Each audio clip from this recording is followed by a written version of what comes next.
الشيطان الرجيم.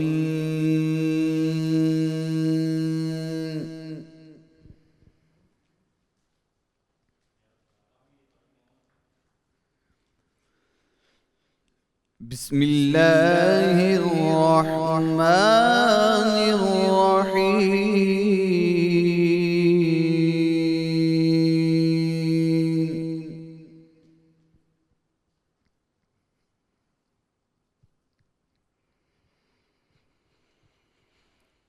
ألا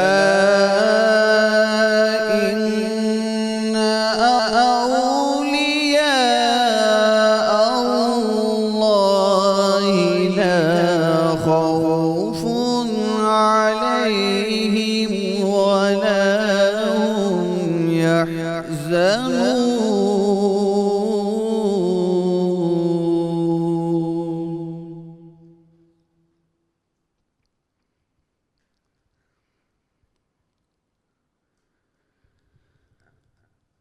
الذين آمنوا وكانوا يتقون.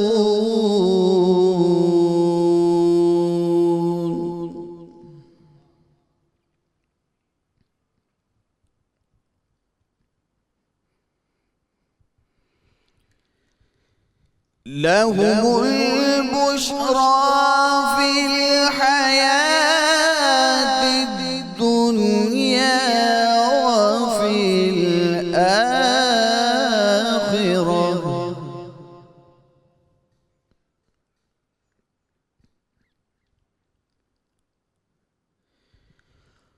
وفي الآخرة لا تبديل لكلمات الله، ذلك هو الفوز العظيم.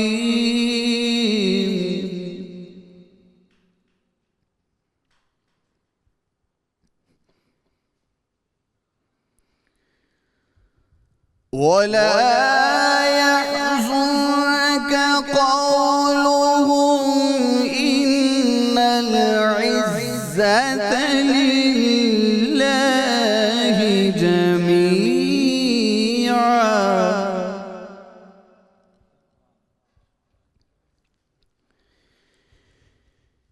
إن العزة لله جميعا هو السميع العليم.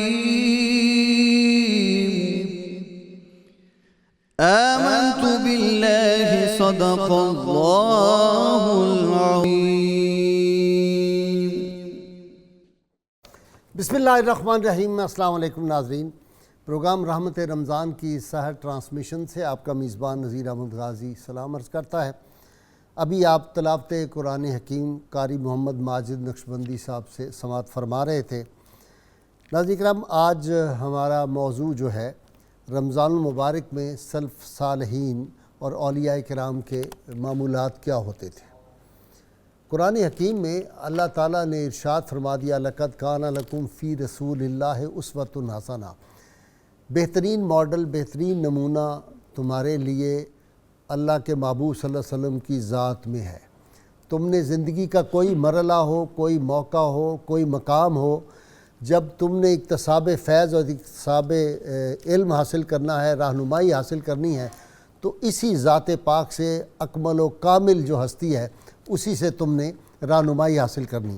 ہم دیکھتے ہیں کہ صحابہ کرام ہوں، تابعین، تبع تابعین، اولیاء امت ہوں، سب نے انہوں نے کیا کیا کہ حضور رحمت کونین صلی اللہ علیہ وسلم کا جو اسوہ مبارک تھا اس کو اپنا مزاج بنا لیا، اپنی زندگیاں اس کے مطابق ڈھال لی تھی.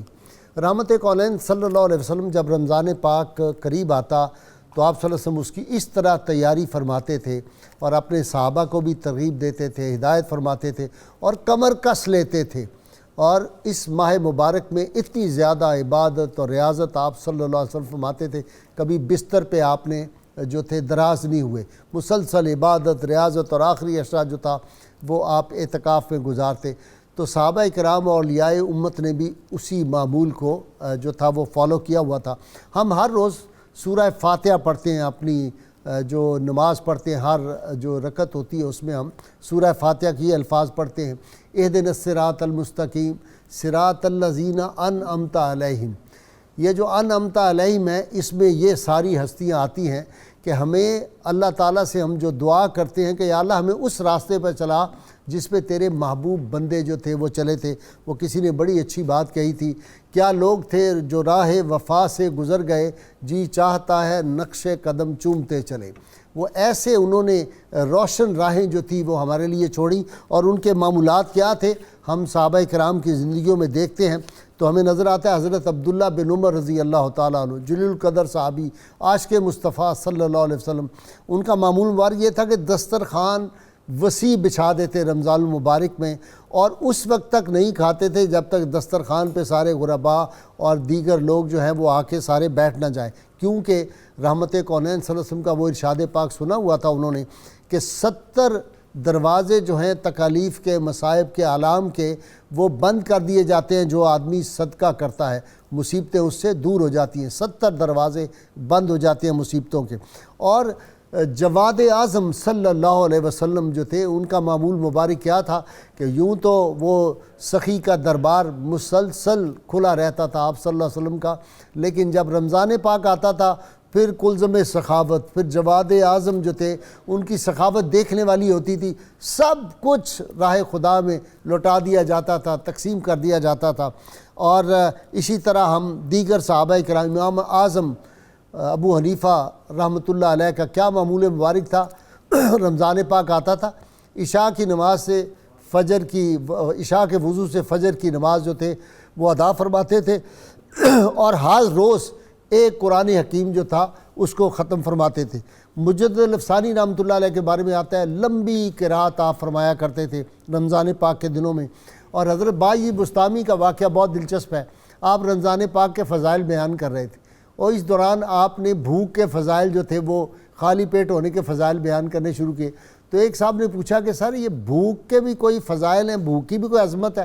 بھوک تو بھوک ہوتی ہے۔ تو آپ نے ارشاد فرمایا ہاں، بھوک کے فضائل یہ ہیں کہ اگر فرعون بھوکا ہوتا تو کبھی دعویٰ خدائی نہ کرتا، یہ پیٹ بھر جاتا ہے آدمی کا تو پھر وہ اس طرح کی باتیں، رعونت، اس میں کبر آ جاتا ہے، غرور آ جاتا ہے۔ وہ پیر وارث شاہ نے بڑی سادہ سی بات کہی تھی، پکھا رمے جٹا رب یاد آندہ، رج کھان دیاں سب مستیاں نے۔ تو آپ نے فرمایا کہ یہ جو روزہ ہے یہ بھی ہمیں ایک سبق دیتا ہے۔ اسی طرح حضرت اسود بن یزید کے بارے میں فرماتے ہیں کہ وہ جب رمضان پاک آتا سارے کام چھوڑ دیتے تھے اور صرف قرآن حکیم کی تلاوت، نمازیں، نوافل ادا فرماتے تھے۔ سعید بن جبیر رضی اللہ تعالیٰ عنہ، ان کا بھی معمول مبارک یہی تھا۔ حضرت مالک بن انس کے بارے میں آتا ہے رات دن جو فرض نمازوں کے علاوہ اور تہجد کے علاوہ، تراویح کے علاوہ صرف قرآن حکیم کی تلاوت کرتے رہتے تھے۔ اسی طرح امام بخاری جو تھے رحمۃ اللہ علیہ، وہ 3 دن میں قرآن حکیم ختم فرماتے تھے۔ عبداللہ بن مسعود جو فقیہ امت ہیں، اتنے جلیل القدر صحابی، قاری قرآن، ان کے بارے میں آتا ہے کہ ساری رات نفل پڑھتے، قرآن حکیم کی تلاوت فرماتے تھے، اور پھر اس طرح روتے تھے اور اس طرح ان کی آواز آتی تھی جیسے شہد کی مکھیوں کی بنبناہٹ ہوتی ہے۔ اس انداز سے ان کا سوز جو تھا وہ اس انداز سے قرآن حکیم کی تلاوت کرتے تھے۔ امام حسن علیہ السلام سے پوچھا کہ آپ بتائیں کہ اتنی زیادہ عبادت ساری رات کرتے رہتے ہیں، اور جو لوگ اور عبادت گزار ہوتے ہیں، خاص طور پہ تہجد گزار، ان کے چہرے پہ نور کیوں ہوتا ہے، رونق کیسے ان کے چہرے پہ آتی ہے؟ تو آپ نے فرمایا کہ جب لوگ نیند کی آغوش میں ہوتے ہیں اس وقت یہ اٹھ کر اپنے رب کی بارگاہ میں سر بسجود ہو جاتے ہیں، اور اس وقت اللہ تعالیٰ ان کو نورانی خلت عطا فرما دیتا ہے۔ جو لوگ تہجد پڑھتے ہیں، تو آج کل رمضان پاک ہے، اللہ تعالیٰ نے بڑا موقع دیا ہوا ہے آسان سے، ہم اٹھ کے رات کو، تو آج کل تہجد کو ہمیں اپنا معمول بنا لینا چاہیے۔ عطار ہو، رومی ہو، رازی ہو، غزالی ہو، کچھ ہاتھ نہیں آتا بے آئے سحرگاہی۔ آج میرے ساتھ اس موضوع پہ میرے جو مہمان ہیں ان کا تعارف کرا دوں۔ علامہ محمد احمد برکاتی ہیں، آپ کئی کتابوں کے مصنف ہیں، میرے مہمان بنتے رہتے ہیں، آپ بہت اسی طرح واقف ہیں۔ کون نہیں جانتا درویش جو ہے وہ دانشور ڈاکٹر سعید احمد سعیدی ایک یونیورسٹی کے سینئر استاد ہیں، میرے اکثر مہمان بنتے رہتے ہیں، اور آج کافی عرصے کے بعد میرے مہمان بنے پروفیسر عبدالقدوس درانی صاحب، یہ بھی درویش آدمی ہیں۔ اور پھر آپ سمجھ گئے ہوں گے کہ ہماری محفل کا جو ذوق ہے اس کو چار چاند جو آدمی لگاتا ہے، کیسے ہمارے کانوں میں رس گھولتا ہے، وہ کون ہے جناب؟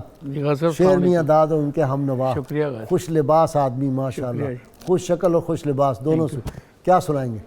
نعت رسول مقبول حضور صلی اللہ علیہ وآلہ وسلم، تھی جس کے مقدر میں گدائی تیرے در کی، قدرت نے اسے راہ دکھائی تیرے در کی۔ بسم اللہ۔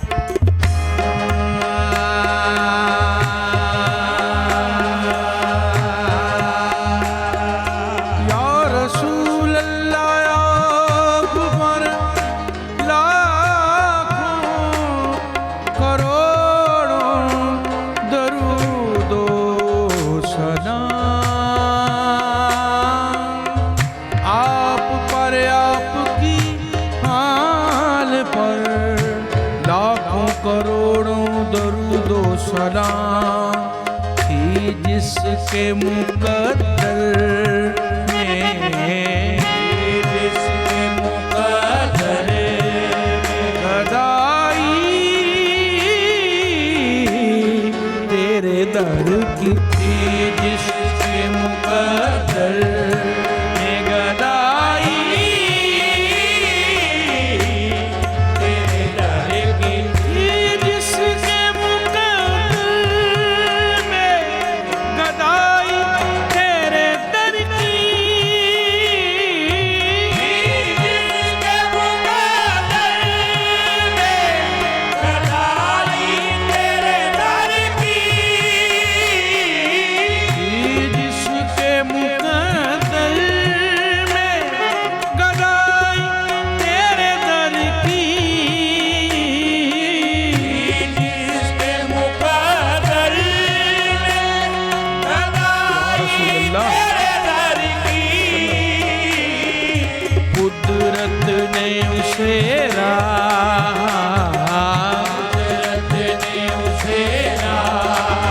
دکھائی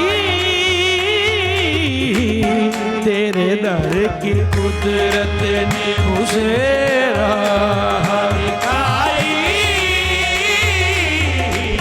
تیرے در کی۔ یہ عرض سماوات تیری ذات کا صدقہ،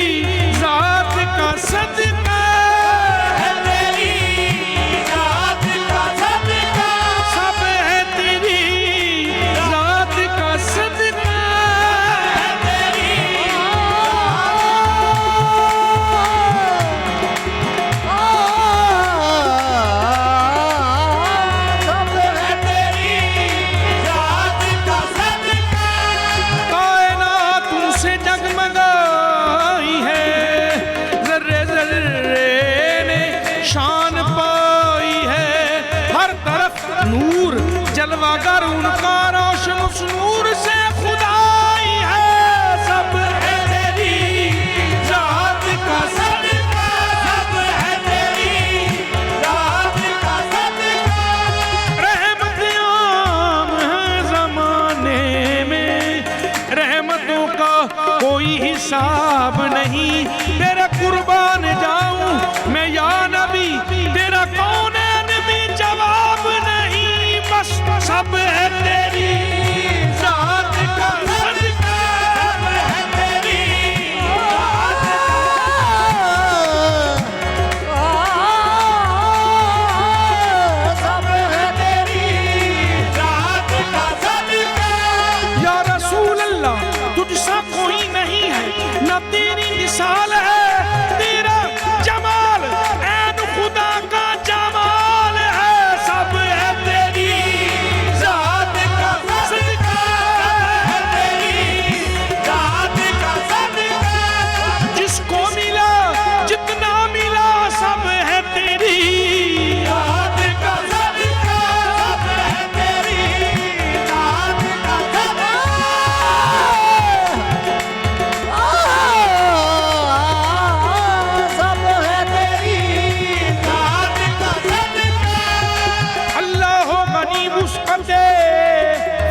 صلی اللہ علیہ وآلہ وسلم ہر چیز ہے وابستہ دامان محمد سب ہے تیری ذات کا صدقہ ہے تیری ذات کا صدقہ سب ہے تیری ذات کا صدقہ تمہارا ثانی رسالت ماب ہو نہ سکا تمہارا کوئی کہیں بھی جواب ہو نہ سکا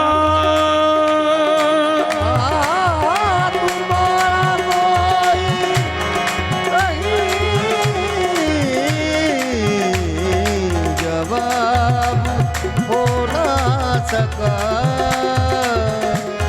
رسول اور بھی آئے جہان میں لیکن کوئی بھی صاحب ام الکتاب ہو نہ سکا سب ہے تیری ذات کا صدقہ سب ہے تیری ذات کا صدقہ نہ فلک نہ چاند تارے نہ سحر نہ رات ہوتی نہ تیرا جمال ہوتا نہ یہ کائنات ہوتی سب ہے تیری ذات کا صدقہ سب ہے تیری ذات کا صدقہ یا رسول اللہ پورے قد سے جو میں کھڑا ہوں سب ہے تیری ذات کا صدقہ سب ہے تیری ذات کا صدقہ یہ عرض و سماوات تیری ذات کا صدقہ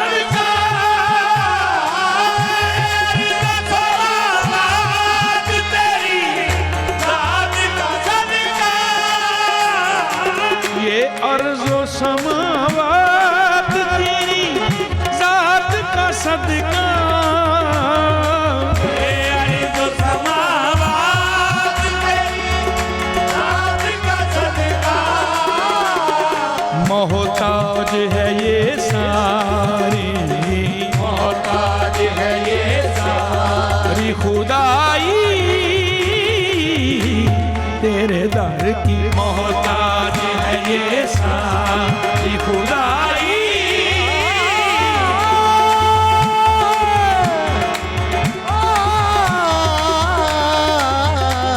محتاج ہے یہ تیرے در کی تعزیست تیرے در سے میرا سر نہ اٹھے گا تعزیست تیرے در سے میرا سر نہ اٹھے گا یا رسول اللہ تعزیست تیرے در سے میرا سر نہ اٹھے گا مر جاؤں تو ممکن ہے مر جاؤں تو ممکن ہے جدائی تیرے در کی مر جاؤں تو ممکن ہے جدائی تیرے در کی صد شکر کہ میں بھی ہوں بھکاری تیرے در کا صد شکر کہ میں بھی ہوں بھکاری تیرے در کا صد شکر کہ میں بھی ہوں بھکاری تیرے در کا صد فخر کے حاصل ہے صد فخر کے حاصل ہے گدائی تیرے در کی صد فخر کے حاصل ہے گدائی اور پھر اس میں کوئی اور تصور نہیں پاتا اس نے کوئی اور تصور نہیں پاتا پھر اس نے کوئی اور تصور نہیں باندھا ہم نے جسے تصویر ہم نے جسے تصویر دکھائی تیرے در کی جس کے مقدر میں گدائی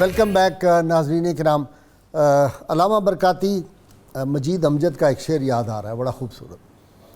وہ کہتے ہیں کہ جن کے خون سے نکھر رہی ہیں یہ سرسبز ہمیشگیاں صادق جذبوں طیب رزقوں والے تھے. وہ لوگ تھے جن کو ہمیں حکم ہے کہ ان کے معمولات دیکھو اور ان کے معمولات کو فالو کرو. جی بسم اللہ الرحمن الرحیم. والذین یبیتون لربہم سجدا وقیاما. صدق اللہ العظیم.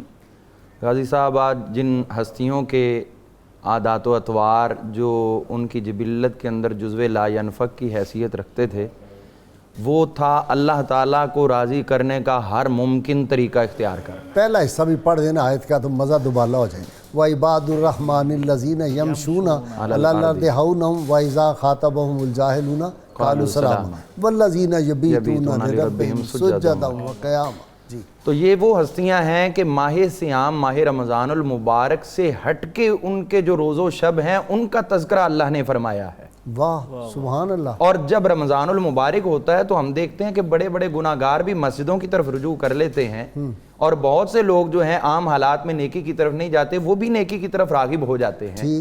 تو اگر عام آدمی کے اندر رمضان المبارک کی اتنی تڑپ اور اس قدر درد پیدا ہو جاتا ہے تو جو پہلے ہی صالحین ہیں جن کے عام دنوں کی بات اللہ نے کی رمضان کے اندر ان کا کیسا جذبہ ہو جاتا ہے. سبحان اللہ سبحان. اس چیز کو واضح کرنے کے لیے رمضان المبارک کی عزت و آبرو کو لوگوں کے سامنے میں ابن جوزی کا حوالہ عرض کرنا چاہوں گا. جی ضرور. وہ فرماتے ہیں ماہ صیام ماہ رمضان المبارک کی باقی مہینوں کے ساتھ نسبت وہی ہے جو نسبت حضرت سیدنا یوسف علیہ السلام کی یعقوب علیہ السلام اور باقی بیٹوں کے ساتھ تھی. واہ. 11 ان کے بیٹے تھے انی رأیت احد عشر کوکبا. 11 ان کے بھائی حضرت یوسف علیہ السلام کے اور 12ویں آپ خود. ادھر بھی 11 مہینے اور ہیں اور 12واں مہینہ ہے ماہ صیام رمضان المبارک. سونا مہینہ. سونا مہینہ. تو اب اس کے اندر وہ فرماتے ہیں کہ ہوا یہ کہ جیسے ہی حضرت یوسف علیہ السلام کی قمیص مبارک آئی حضرت سیدنا یعقوب علیہ السلام کے پاس تو آپ کی بصارت کے اندر اس قمیص کی برکت سے نور پیدا ہوا اور خوشبو آتی رہی. جب پہنچ گئی تو نور پیدا ہو گیا. تو فرماتے ہیں کہ اگر کوئی بھی گناہگار انسان اس مقدس مہینے کے ساتھ محبت شروع کر دیتا ہے تو اللہ اس کے دل کے اندر بصیرت کا نور پیدا فرماتا ہے. سبحان اللہ. پھر وہ فرماتے ہیں کس طرح 11 کی گناہگاری 12ویں کی برکت سے ہوئی حضرت یوسف علیہ السلام کی برکت سے. تو جو 11 مہینے میں اگر گناہ کرتے ہیں تو اس مہینے کے اندر آ جائیں من صام رمضان ایمانا و احتسابا غفر لہ ما تقدم من ذنبہ. وہاں یہ کہا گیا تھا 11 کو لا تثریب علیکم اليوم. ٹھیک. تم سب کے آج کوئی باز پرس نہیں جاؤ معاف کیا. اور ادھر بھی ماہ صیام کے جو روزے رکھ لیتا ہے اللہ تعالیٰ اس کو بھی فرماتا جاؤ تمہیں بھی معاف فرما. واہ سبحان اللہ. تو کیا تطبیق ہے. یہ ایک بہت خوبصورت آپ نے مطابقت پیدا فرمائی. اب ہم دیکھتے ہیں جو حضور صلی اللہ علیہ وسلم کا اسوہ حسنہ لقد کان لکم فی رسول اللہ اسوۃ حسنہ. تو جن صحابہ نے دیکھا تو بلا شک و شبہ حضور صلی اللہ علیہ وسلم کے اصحاب تمام امت کے اولیاء کاملین کے سردار ہیں. لا ریب. ان کے برابر کا بعد میں آنے والا کوئی بھی نہیں ہو سکتا. ساری امت کے صلحاء اقطاب اولیاء جمع ہو جائیں ایک صحابی کے درجے تک بھی نہیں مقابلہ نہیں ہو سکتا. تو ان لوگوں نے حضور صلی اللہ علیہ وسلم کو دیکھا اور جیسے آپ کو رمضان المبارک سے محبت کرتے پایا ویسے انہوں نے اپنی محبت کر کے دکھائی. ابھی آپ نے انٹرو میں فرمایا حضور صلی اللہ علیہ وسلم کے اسماء میں سے اجود کا ذکر کیا کہ آپ سخی تھے. تو یہی چیز اگر میں نے کہا اجود اعظم. اجود نہیں کہا. اب آپ یہ دیکھیں اجود الجود یہ ہے کہ حضرت ام المؤمنین سیدہ عائشہ صدیقہ طیبہ طاہرہ آپ کے پاس حضرت امیر معاویہ نے 1,00,000 درہم پیش کیا. آپ نے وہ بانٹنا شروع کر دیا. سبحان اللہ. بانٹتی رہی کہ سارا ختم ہو گیا. کچھ بھی نہ بچا تو آپ کی خادمہ بریرہ نے عرض کیا ماں جی ہم نے روزہ رکھا ہوا تو کچھ تو بچا لیتے، ہم اس کی افطاری ہی کر لیں۔ تو یہ ہے روزوں کے اندر ان کے معمولات کے سخاوت کی انتہا۔ حضرت سیدنا عمر فاروق رضی اللہ تعالیٰ عنہ، آپ نے اپنی شہادت کے وقت حضرت سیدنا عبداللہ بن عمر رضی اللہ تعالیٰ عنہ ان کو وصیت فرمائی تھی، طبقات ابن سعد کے اندر موجود ہے۔ آپ نے فرمایا تھا بیٹا خصال الایمان کو اختیار کرتے رہنا۔ انہوں نے عرض کی حضور ابا جان خصال الایمان کیا چیز ہے؟ آپ نے اس میں جو چند چیزیں گنی ان میں پہلی چیز یہ شمار کی کہ گرمیاں ہوں اور گرمیوں کے اندر تم روزے رکھنے شروع کر دینا، موسم گرما کے گرم دنوں کے تم روزے رکھنا۔ یہ آپ اپنی شہادت کے وقت روزوں کا انداز دے کے جا رہے ہیں اپنے پیارے صاحبزادے حضرت سیدنا عبداللہ بن عمر رضی اللہ تعالیٰ کو۔ حضرت سیدنا عمر فاروق رضی اللہ عنہ روزہ رکھتے، اس شان کے ساتھ روزہ رکھتے، گھر میں آ جاتے، گھر کے ایک کونے میں آپ تشریف فرما ہوتے، پھر نوافل کے اندر مصروف ہو جاتے، پھر سارا وقت جو ہے وہ اللہ کے حضور نوافل میں گزار دیتے۔ حضرت مولا علی پاک رضی اللہ عنہ ان کے دسترخوان کا بھی ذکر کر ہی دینا۔ جی ان کا دسترخوان بھی یہی تھا۔ حضرت سیدنا عمر فاروق رضی اللہ تعالیٰ اکیلے کھانا ہی نہیں، حضرت عبداللہ بن عمر نے اکیلے کبھی کھانا نہیں کھایا والد محترم کے ساتھ۔ اور یہ بھی ہے کہ جس برتن سے ابا جی کھاتے تھے اس میں سے فرماتے میں بوٹی اٹھا کے نہیں کھاتا تھا۔ اچھا کیوں؟ اس لیے فرماتے تھے کہ ہو سکتا ہے ابا جی کی نظر اس بوٹی پہ پڑ چکی ہو اور وہ اس کو پسند کر چکے ہوں کھانے کے لیے اور میں اٹھا لوں، اس لیے میں نے ابا جی کی خواہش کو ہمیشہ اپنے دل میں سمجھا اور مقدم رکھا ہے، ہمیشہ شوربے کے ساتھ میں نے کھانا۔ ڈاکٹر سعیدی ادب صحابہ سے کوئی سیکھے، بڑوں کا ادب جو ہے۔ سبحان اللہ سبحان اللہ، بلا شبہ میں دو تین جہتوں کے کیا کہتے ہیں بے ادبہ مقصود نہ حاصل نہ درگاہوں ٹوئی، تو ادب بڑی چیز ہے اور دین اسلام تو دین ادب ہے، سارے کا سارا ادب ہے۔ استاد کا ادب، ماں باپ کا ادب، بڑوں کا ادب، صحابہ کا ادب، اولیاء کا ادب، کتابوں کا، آسمانی کتابوں کا ادب، رمضان شریف کا ادب اور صحابہ کرام کا، رسولوں کا اور رسول اللہ صلی اللہ علیہ وسلم، رسولوں کے امام صلی اللہ علیہ وسلم کا اور رب کا، رب کے ملائکہ کا۔ میں نے کہا ادب ہی ادب ہے سارا۔ جی علامہ نے فرمایا تھا دین سراپا سوختن اندر طلب، انتہایش عشق آغازش ادب۔ اس کا آغاز ادب سے ہوتا ہے اور انتہا اس کی عشق پر ہوتی ہے۔ دو تین جہتوں کے حوالے سے میں عرض کرنا چاہتا ہوں۔ اللہ تعالیٰ نے مخلوق بنائی تو اس کی وجہ بیان کی، وما خلقت الجن والانس الا لیعبدون۔ عبادت کیا ہے؟ امام قرطبی نے لکھا عبادت ہے اطاعت لامر اللہ والشفقۃ علی خلق اللہ، کہ اللہ کی فرما برداری، جبین نیاز جھکانا اور اس کی مخلوق پر شفقت کرنا، ہمدردی، یہ ہے عبادت۔ آپ جب انٹرو میں فرما رہے تھے واقعات سخاوت کے بھی اور عبادت کے بھی، تو یہ دونوں پہلو چھلک رہے تھے۔ وقت گزرنے کے ساتھ ساتھ شاید ہم نے سمجھا کہ عبادت نوافل پڑھنے کا نام ہے یا تلاوت کرنے کا نام ہے، ایسا نہیں ہے۔ عبادت اللہ کی بارگاہ میں جب وقت آئے، بلاوا آئے، ادھر جبین نیاز جھکائی جائے اور جب مخلوق پریشان ہو تو اس کے اوپر شفقت کا ہاتھ رکھا جائے۔ واہ سبحان اللہ۔ اور جو عبادت ہے، عبادت کے حوالے سے بندگی کی شرائط امام قشیری رحمۃ اللہ علیہ نے بیان کی ہیں، چار ہیں۔ اچھا، چار شرائط ہیں۔ ٹھیک۔ پہلی شرط ہے وفا بالعہود، اللہ کے ساتھ کیے ہوئے وعدوں کو پورا کرنا، ٹھیک، پہلی شرط۔ دوسری ہے حفظ للحدود، اللہ نے جو حدیں مقرر کی ہیں اس سے تجاوز نہیں کرنا۔ واہ۔ اور تیسری ہے رضا بالموجود، سبحان اللہ، جس حال میں اللہ رکھے اس حال میں راضی رہنا۔ حضرت معاذ بن جبل کا آخری وقت آیا تو رو رہے ہیں، فرماتے ہیں کہ میں جنت فوت تو ہو جاؤں گا لیکن مجھے گرمی والے روزے نصیب نہیں ہوں گے۔ آپ سرائکی ہیں نا، آپ کا تو بڑا ذوق ہے۔ لطف سجن دم بدم، قہر سجن گاہ گاہ، ایمی سجن واہ واہ، اومی سجن واہ واہ، یہ ہے رضا۔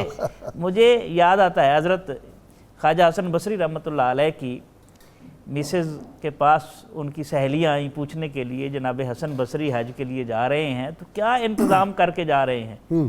تو انہوں نے جملہ بولا، رزق کمانے والا چلا گیا ہے، رزق دینے والا تو موجود ہے۔ اللہ اکبر، تو سبحان اللہ، یہ رضا بالموجود ہے۔ واہ واہ واہ۔ اور صبر اور یقین، یقین، یقین ظاہر یقین کے ساتھ ہی رضا بالموجود ہوتی ہے نا۔ پھر رضا کے جو آگے درجے ہیں، پہلا درجہ تو یہ ہے کہ ترک الاختیار قبل القضاء، اگر اللہ کی طرف سے آزمائش آ جائے تو بندہ اختیار اپنا ترک کر دے، اور یہ عبودیت کی شرط ہے، امام قشیری نے لکھی ہے۔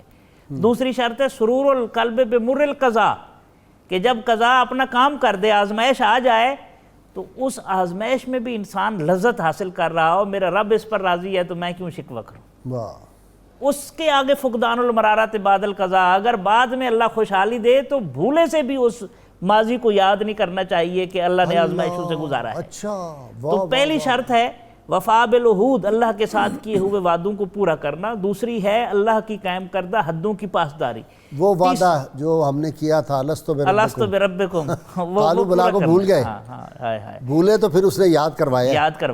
اچھا، بلکہ حضرت احنف ابن قیس کی بات ہے، آپ نے قرآن پاک پڑھا، بڑے درویش تابعی تھے، تو پڑھتے پڑھتے آیت پڑھی لقد انزلنا الیک کتابا فیہ ذکرکم افلا تعقلون، ہم نے تمہاری طرف وہ کتاب نازل کی جس میں تمہارا ذکر ہے، تمہیں عقل نہیں ہے، تمہیں سمجھ نہیں ہے۔ سارا کچھ چھوڑ کے قرآن پاک کو صفحات پھولنے شروع کر دی، میرے رب نے فرمایا ہے تو ضرور اس میں میرا ذکر ہے، میں اپنا ذکر ڈھونڈتا ہوں۔ ڈھونڈتے ڈھونڈتے ڈھونڈتے سورہ توبہ کی آیات پر پہنچے جن کا مفہوم یہ ہے کہ بعد میں کچھ ایسے بھی لوگ آئے جنہوں نے اپنے گناہوں کا اعتراف کیا، اور ان کے گناہوں میں نیکیاں بھی تھیں اور گناہ بھی تھے، لیکن جب اللہ کی طرف رجوع کیا تو اللہ نے کرم نوازی فرمائی اور ان کو بخش دیا۔ تو آپ پکار کر کہنے لگے آؤ میں دکھاتا ہوں میرا ذکر یہاں پر موجود ہے۔ تو یہ رضا بالموجود، اور آخری ہے صبر عن المفقود۔ چوتھی شرط بندگی کی ہے کہ جو چیز موجود نہیں ہے اس پہ صبر کرنا۔ دیکھیں اگر ہماری کیفیت کیا ہے، ہماری جیب میں جو پڑے ہوئے سکے ہوتے ہیں، چاند کاغذ کے ٹکڑے ہوتے ہیں، ان پر ہمیں ایمان اور یقین ہوتا ہے، اور جیب خالی ہو تو جس نے وہ عطا کرنے ہیں اس کے اوپر ہمیں یقین نہیں ہوتا۔ واہ واہ، جی درانی صاحب آپ کی طرف آتا ہوں جناب، معمولات بسم اللہ الرحمن الرحیم۔ غازی صاحب، ہم جب اسلاف کی بات کرتے ہیں اور اولیاء امت اور صالحین کی بات کرتے ہیں، حقیقت میں ان کی زندگی میں ہمیں جو بھی رنگ نظر آتے ہیں وہ حضور نبی کریم علیہ الصلوۃ والسلام اور قرآن مجید کی دی گئی تعلیمات کا ایک پرتو اور عکس ہوتا ہے۔ ٹھیک، ہم قرآن مجید کو دیکھیں تو والذین آمنوا اشد حبا للہ، وہ لوگ جو ایمان لائے اللہ تعالیٰ سے شدید محبت کرتے ہیں۔ ٹھیک، اللہ تعالیٰ کی محبت کا رنگ اور حضور نبی کریم علیہ الصلوۃ والسلام کی اطاعت، ادب اور محبت کا جب رنگ چڑھتا ہے ان پر، پھر یہ وہ لوگ ہوتے ہیں کہ اللہ فرماتا ہے تتجافا جنوبہم عن المضاجع، کہ ان کے پہلو بستر سے جدا رہتے ہیں۔ وتبتل الیہ تبتیلا کا جو حکم ہے انہیں، وہ انہیں راتوں کو چین نہیں لینے دیتا اور دنیا سے رخ موڑ کر اپنے رب کی طرف متوجہ کیے رکھتا ہے۔ سب سے کٹ جاتے ہیں، سب سے کٹ کر وہ اپنے مالک کے ہو جاتے ہیں۔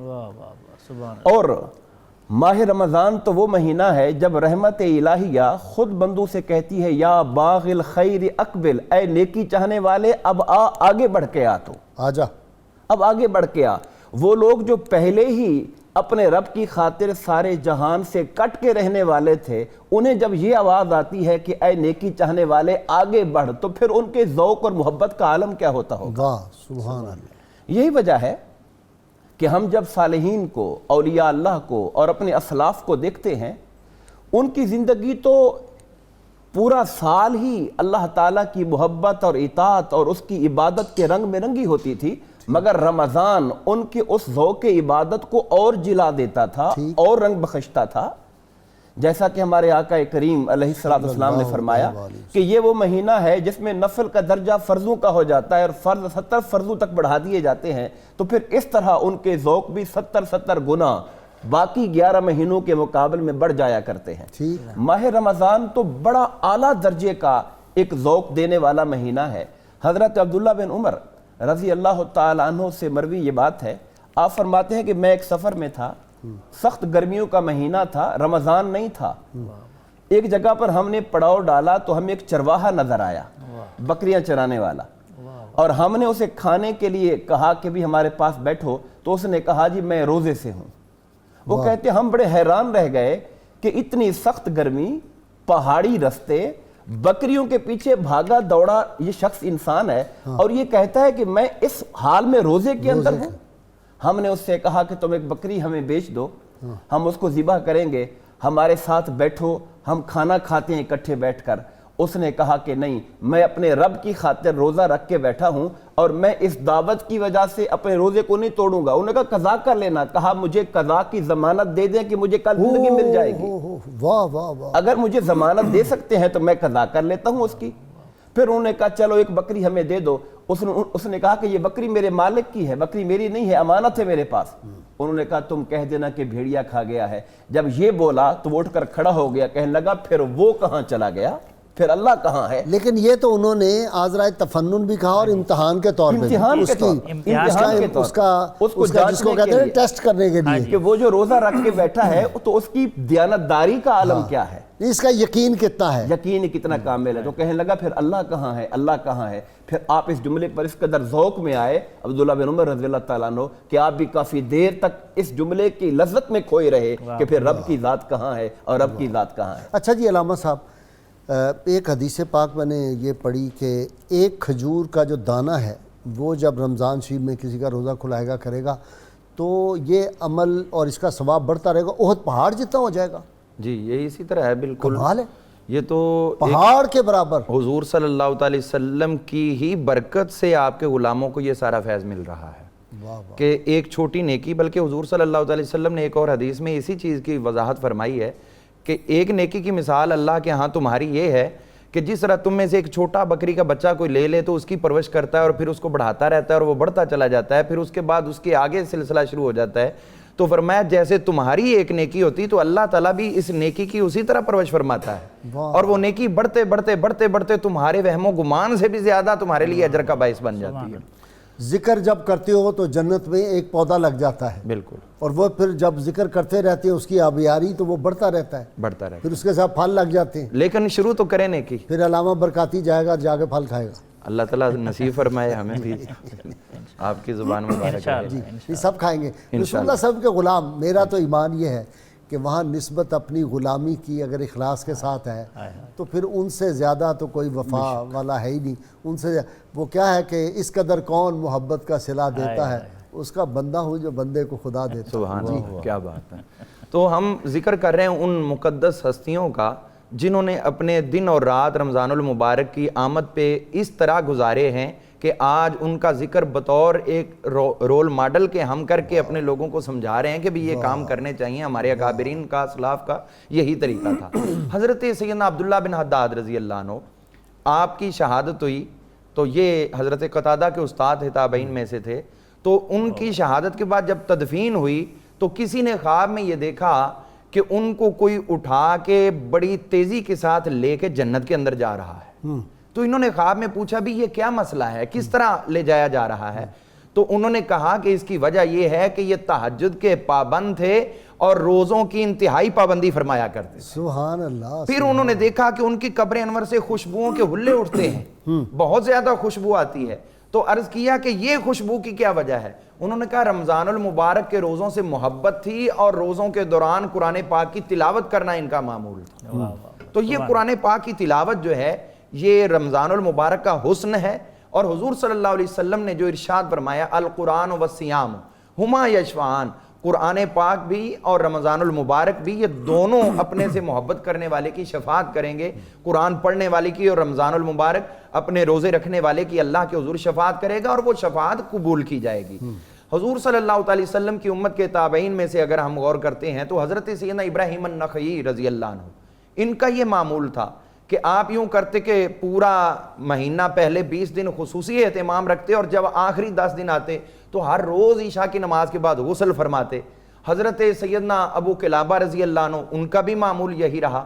حضرت سیدنا ثابت البنانی رضی اللہ عنہ آخری 10 دنوں میں آپ غسل فرماتے، اور 1000 درہم کا ایک خصوصی حلہ خوبصورت خریدا ہوا تھا، پوشاک خریدی تھی، وہ آپ زیب تن فرماتے۔ کیوں حضرت یہ کیوں کر رہے ہو؟ انہوں نے کہا ہمیں کیا پتا کون سی رات شب قدر بن جائے اور ہم اس کی خوشیاں منانے کے لیے پہلے تیار۔ واہ جی، خوشیاں منائیں گی۔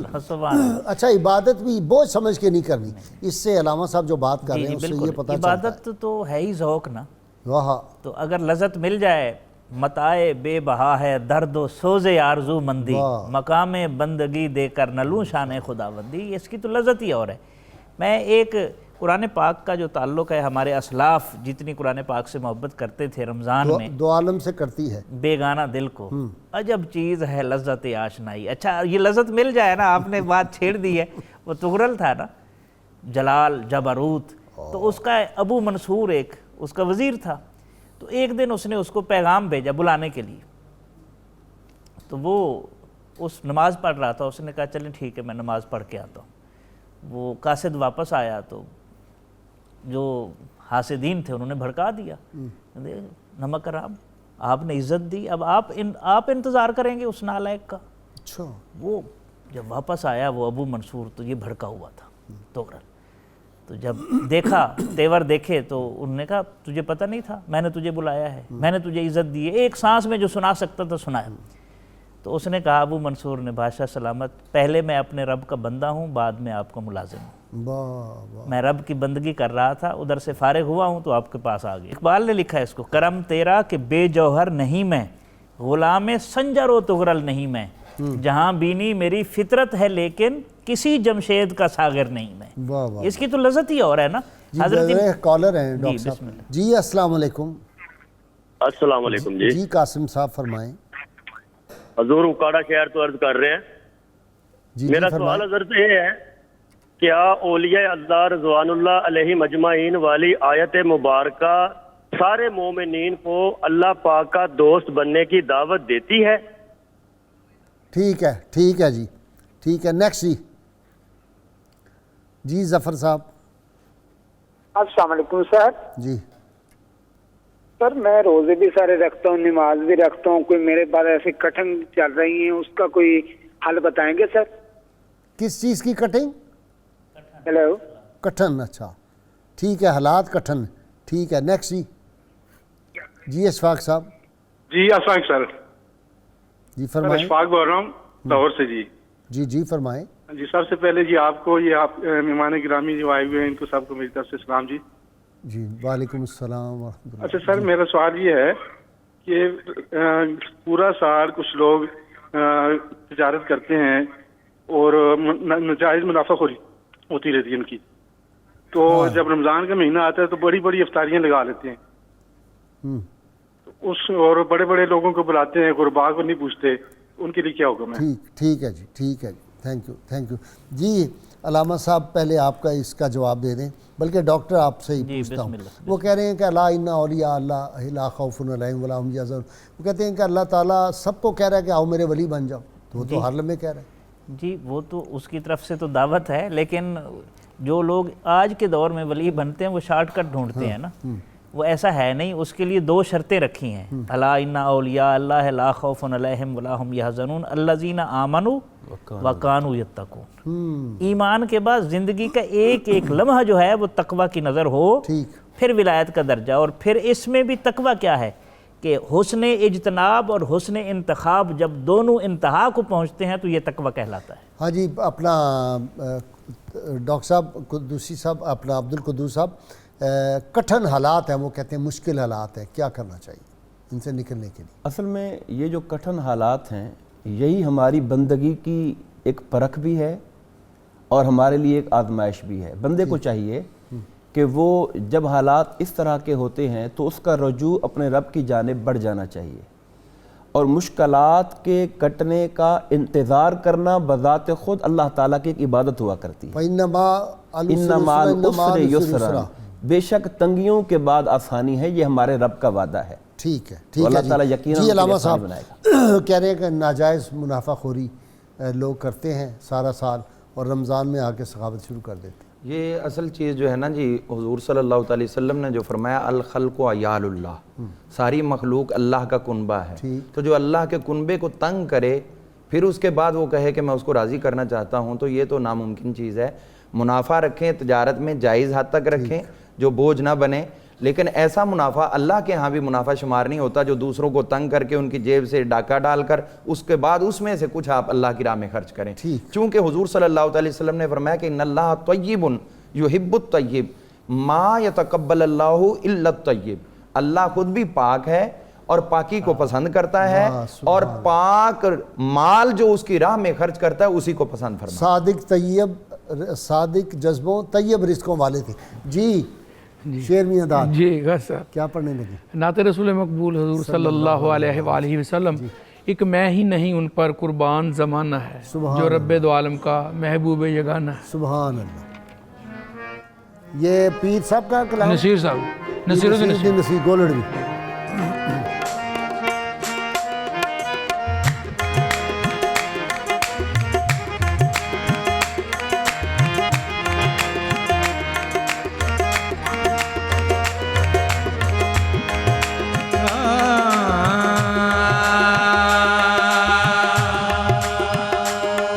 سیرت سی کے اغیار کلمہ پڑھے، صورت ایسی کہ یوسف غلامی کرے، پاؤں ایسے کہ جبریل چوما کرے. ایک میں نہیں ان پر قربان زمانہ ہے، ایک میں ہی نہیں ان پر قربان زمانہ ہے، ایک میں ہی نہیں ان پر قربان زمانہ ہے، ایک میں ہی نہیں ان پر قربان زمانہ ہے. جو رب دو عالم کا، جو رب دو عالم کا محبوب یگانہ ہے، جو رب دو عالم کا محبوب یگانہ ہے. قلب سے ہمیں جس نے خود پار لگانا ہے، قلب سے جس نے خود پار لگانا ہے. زہرا کا وہ بابا ہے، زہرا کا وہ بابا ہے، حسنین کا نانا ہے، زہرا کا وہ بابا ہے،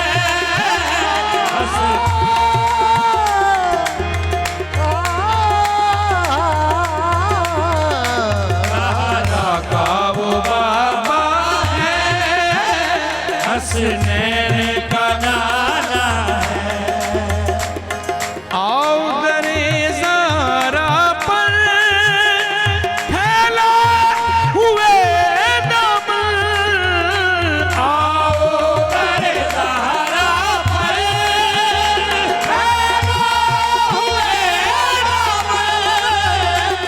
ہے نسل کریموں کی، ہے نسل کریموں کی، لجپال گھرانہ ہے، نسل کریموں کی، لجپال گھرانہ. کملی والے کا لجپال گھرانہ، کالی کملی والے کا لجپال گھرانہ، کالی کملی والے کا لجپال گھرانہ، کالی کملی والے کا لجپال گھرانہ، کالی کملی والے کا لجپال. اللہ اللہ نبی کا گھرانہ، ان کے در کا زمانہ گدا ہے، اس میں حسنین ہے فاطمہ ہے، اس گھرانے میں مشکل کشا ہے، لجپال گھرانہ، کالی کملی والے کا لجپال گھرانہ، کالی کملی والے کا